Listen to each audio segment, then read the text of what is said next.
ఆంధ్రప్రదేశ్లో వరదలు ముంచెత్తుతున్న టైంలో అన్నా చెల్లెళ్ళు కనిపించకుండా పోయారు.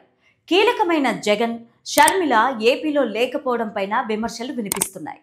ఈ వీడియోని పూర్తిగా చూడండి. లైక్, షేర్, సబ్స్క్రైబ్ చేయడం మర్చిపోకండి. ఏపీలో రాజకీయాలు చాలా విచిత్రంగా నడుస్తున్నాయి. ఒకవైపు అధికారంలో ఉన్న కూటమి ప్రతిదాన్ని వీలైనంత ఎక్కువగా ప్రచారం చేస్తూ అనుక్షణం ప్రజల నాలుకలపైన ఉండడానికి ప్రయత్నిస్తుంటే, మరోవైపు ప్రతిపక్ష పార్టీల అధినేతలు ఎక్కడో వెనకడుగు వేస్తున్నారు అనే అభిప్రాయం చాలా మందిలో ఉంది. దానికి తగ్గట్టుగానే మాజీ ముఖ్యమంత్రి వైఎస్ జగన్ కీలక సమయాలలో ఏపీలో ఉండడం లేదన్న అభిప్రాయం రాజకీయ వర్గాల్లో వ్యక్తమవుతుంటే, ఇప్పుడు ఆయన చెల్లెలు రాష్ట్ర కాంగ్రెస్ అధ్యక్షురాలు వైఎస్ షర్మిల కూడా అదే బాటలో ఉంటున్నారు. రాజకీయాల్లో ఇది సరైన స్ట్రాటజీ కాదని నిపుణులు అంటున్నారు. 2019 ఎన్నికలకు ముందు తాను అమరావతిలోనే సొంత ఇల్లు కట్టుకున్నానని, చంద్రబాబు ఆ సాహసం చేయడం లేదని పదే పదే చెప్పుకున్న జగన్మోహన్ రెడ్డి 2024లో పార్టీ ఓడిపోయినాక వీలైనంత ఎక్కువగా సమయం బెంగళూరులోనే ఉంటున్నారనే అభిప్రాయం సొంత పార్టీ నేతల నుంచే వ్యక్తమవుతోంది. నేతల ముఖ్యమైన విషయాలు ఆయనతో చర్చించాల్సిన అవసరం వచ్చినా, లేక రాష్ట్రంలో ఏదైనా అవాంతరం వచ్చినా వెంటనే రియాక్ట్ అవ్వాల్సిన సమయాల్లో బెంగళూరులో ఉన్న జగన్మోహన్ రెడ్డి తాడేపల్లికి వచ్చే వరకు వాళ్ళు వెయిట్ చేయాల్సి వస్తుంది. నిన్న మొన్నటి వరకు తుఫాన్ సమయంలో కూడా ఆయన బెంగళూరులోనే ఉన్నారు. విజయవాడకు రావాల్సి ఉన్నా విమానాలు క్యాన్సిల్ కావడంతో ఆయన రాలేకపోయారు. దీన్ని ఆయన రాజకీయ ప్రత్యర్థులు విమర్శిస్తున్నారు. దీనివల్ల జగన్మోహన్ రెడ్డి ప్రజలకు, పార్టీ నేతలకు అందుబాటులో ఉండడం లేదన్న అభిప్రాయం ఎక్కువగా ప్రచారంలో ఉంది.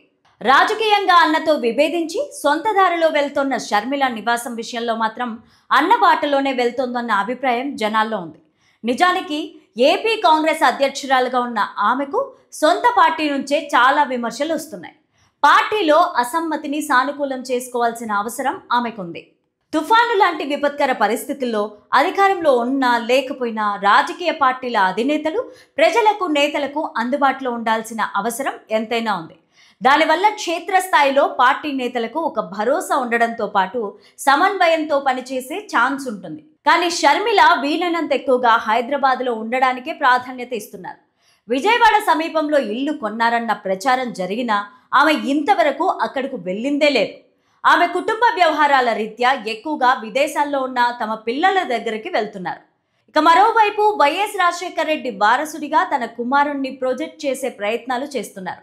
ఇలాంటి కీలక బాధ్యతలు ఎత్తుకున్న షర్మిల తాను ఆంధ్రప్రదేశ్లో ఉండాల్సిన అవసరం చాలా ఎక్కువగా ఉంది. కానీ ఎందుకో మరి ఆమె ఇక్కడ నివాసం ఉండడం లేదు. ఇది రాజకీయంగా చాలా రాంగ్ స్ట్రాటజీ అని విశ్లేషకులు చెప్తున్నమాట. ఇలాంటి విషయాల్లో కూటమి చాలా వేగంగా దూసుకుపోతోంది. అది తుఫాన్ అయినా, వరదైనా ప్రచారంలో మాత్రం ఏ లోటు రానివ్వట్లేదు. కొన్నిసార్లు ఈ ప్రచారం ఓ హద్దు దాటిందని, అతివృష్టి చేస్తున్నారని ట్రోల్స్ వస్తున్న అనుక్షణం ప్రజల దృష్టిలో ఉండడానికి కూటమి ప్రయత్నిస్తోంది. ఈ ప్రచారంలో పోటీ పడ్డం మాట ఎలా ఉన్నా ముందు సొంత పార్టీ నేతలకు అందుబాటులో ఉండడానికి వైఎస్ జగన్, షర్మిల లాంటి నేతలు స్థానికంగా ఎక్కువగా ఉండడానికి ప్రాధాన్యత ఇస్తే బాగుంటుందని అనువర్జులు చెప్తున్నారు.